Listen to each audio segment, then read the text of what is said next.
You see, the thing with fire is that if you play with it, you'll get burned. You don't believe me? Well, then let me tell you a story about Juan Luis Lagunas Rosales, and maybe then you'll believe me.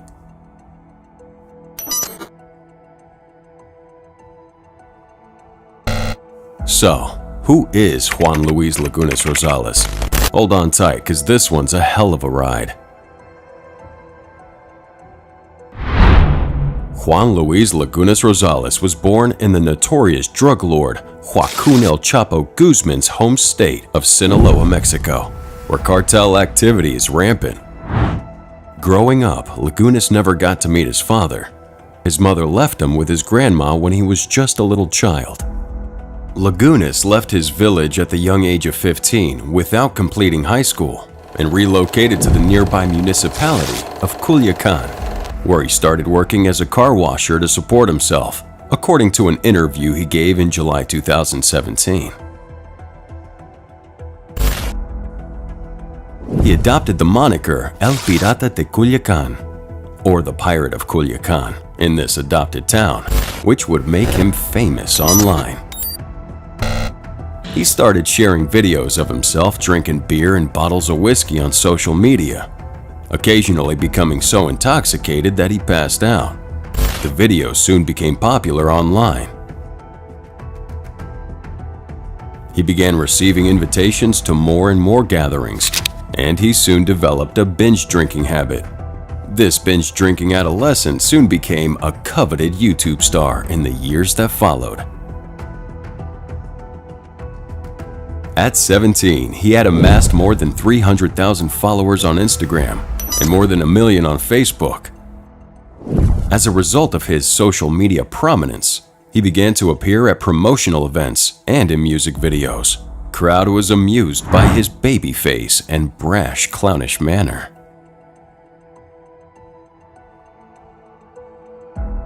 Laguna was just a child. 17 years is below the legal age in Mexico.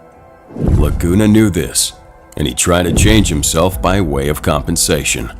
He drew a beard on his chin that indeed made him look older. He tattooed his arms, one with a tiger and the other with a pirate, to represent his moniker of being the Pirate of Culiacan.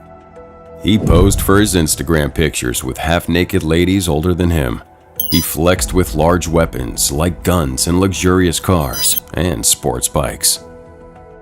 The legal drinking age in Mexico was 18, but El Pirata de Culiacan seemed to have no restrictions. He lived his life like many teenage boys as though he were unstoppable, saying anything he wanted about anybody he wanted. Everything was a big game and one festive party. However, no one's susceptible in Sinaloa, one of Mexico's most dangerous states, especially if you meddle with the wrong individuals.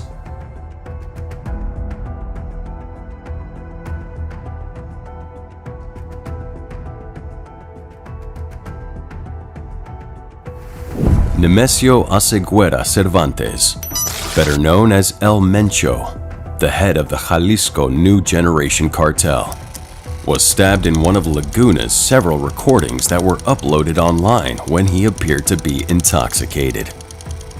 El País reported that Laguna said, "El Mencho a mí me pela la verga." It's an insult that roughly translates to, "Suck my."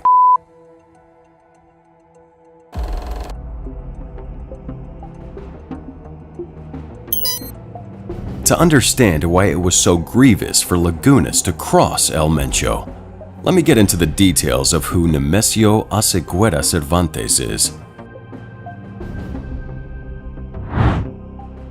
He's a potent drug lord with 5,000 adherents spread over all continents except Antarctica.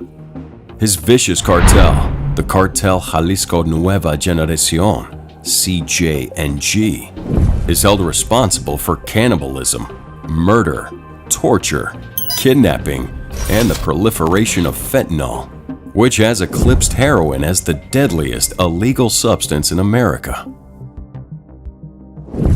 In contrast to several cartel leaders who received leadership positions through family dynasties, El Mencho's parents were farm workers who made a living in Aguililla, a city of less than 20,000 people in Michoacán, recognized as the world's avocado capital. After the 6th grade, he left school to go avocado picking. El Mencho traveled to Tijuana, a well-known border city for feuding Mexican cartels and American travelers. There, he expanded his drug trafficking operation into San Diego. He quickly established himself at the primary border crossing, a well-known drug market for cartels looking to ship their goods into the United States. El Mencho was deemed too dominant by the members of the Tijuana-based Arellano Felix group. The cartel could have killed him, but they ordered him to leave, according to U.S. Drug Enforcement Administration officers in Mexico. El Mencho, a former criminal, joined the police department in Tomatlán, a tiny town in the western state of Jalisco, south of Puerto Vallarta.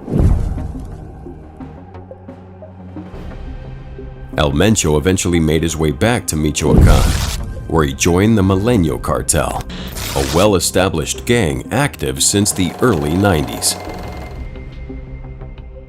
Through his marriage to Rosalinda Gonzalez Valencia, El Mencho had formed a powerful alliance. Her siblings established the Los Queenies division of the Milenio cartel. To transport supplies of cocaine into Mexico on their way to the U.S., they established connections with Colombian cocaine suppliers. Eventually, they accumulated wealth that supported El Mencho's ascent, according to documents from the U.S. Justice Department.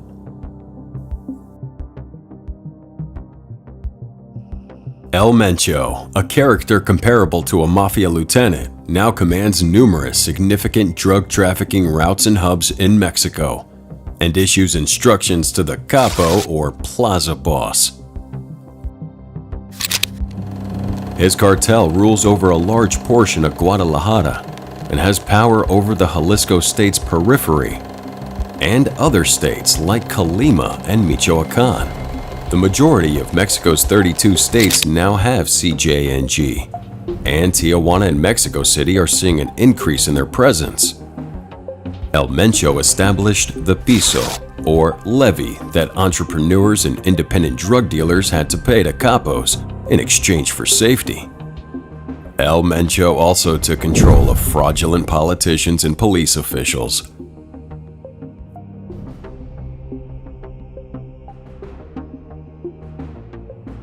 The drug lord had formally begun his ambitious plan to take control of the largest drug trafficking organization in the world. El Mencho, according to DEA investigators, is more disciplined and aggressive than El Chapo. Like a ghost, El Mencho is hardly ever seen in public. Because of this, his images on wanted posters are dated and fuzzy. Despite running a billion-dollar business, he doesn't flaunt his money like previous tycoons, who were notorious for purchasing marble palaces and cruising around Guadalajara and Mexico streets in Lamborghinis and Bugattis. DEA officers in Mexico who have spent years pursuing El Mencho claim that he wouldn't want that lifestyle anyways. They think he's the happiest when riding a horse through the Jalisco mountains, far from the bustle of the nation's capital. Power attracts him more than money does. El Mencho's discipline is one factor in his success. He abstains from drugs and alcohol to avoid the stupid errors that other cartel bosses have made. He works out every day to stay in condition to run from the feds. That made him escape capture possible by going on the run for days over rugged terrain. He also stays in isolated compounds, challenging for authorities to access, so he's rarely seen. He enjoys riding horses and racing motorcycles on ranches. He incites terror and cooperation using severe violence, such as acid baths, beheadings, and cannibalism. Many of these horrifying fatalities are shared on social media by his cartel members. This includes threats made on Twitter and Facebook, recordings of torture and murder posted on YouTube, and even pictures of dead people dangling from bridges on Pinterest.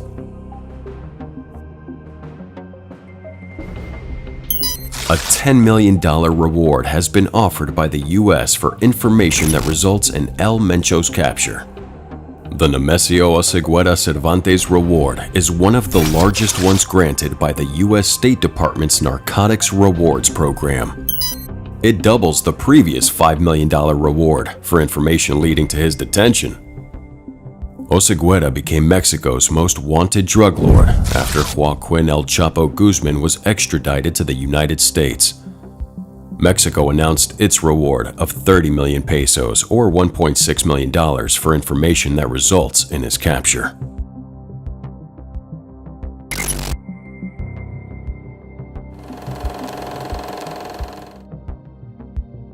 It's unknown why Lagunas decided to stab this kingpin, but I wish he hadn't. On the night of December 18, 2017, while Lagunas and his pals were having a good time at a bar in Jalisco, a group of armed men barged in and opened fire on Lagunas, according to the state's Attorney General, Raul Sanchez Jimenez, who spoke to Mexican media sources. The adolescent died after receiving 15 to 18 gunshot wounds. Due to his tattoos, authorities were able to identify Lagunas. The prosecution hasn't ascertained the identity and motivations of those responsible. They did, however, affirm to news organizations that they are looking into a potential connection to the most recent El Mencho insult video. The passing of Lagunas occurs amid a year that is on pace to surpass all previous bloodiest years in Mexico. 20,878 murders, or 69 a day, were recorded nationwide in the first 10 months of 2017.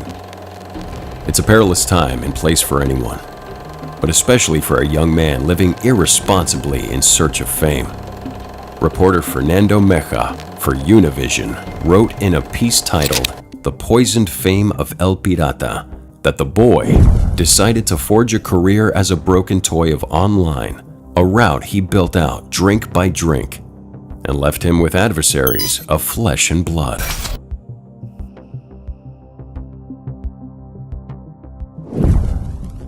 Lagunas seemed to have accepted his vices. He supposedly had a contract with a record label and intended to pursue a singing career. In a July 2017 interview with radio host and producer Pepe Garza, Lagunas admitted that he was aware that he needed to cut back on his drinking. Garza told him, "You drink a lot all at once and the body isn't intended for that." "People frequently inquire about my ways," the adolescent said. "How do you tolerate drinking so much?" "I merely chuckle and remark I don't know how I do it. But they're right," he added. "I sometimes overstep my bounds." He was wished success in his work by the host and urged to rein down his partying so that he can endure many years. Sadly, his music career never saw the light of day. I hope you believe me now that if you play with fire, you will get burned.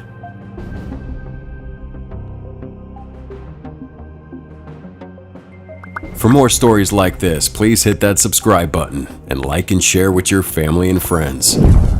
What do you think would have saved Lagunas from this premature death? Let us engage in that comment section. Until next time, adios.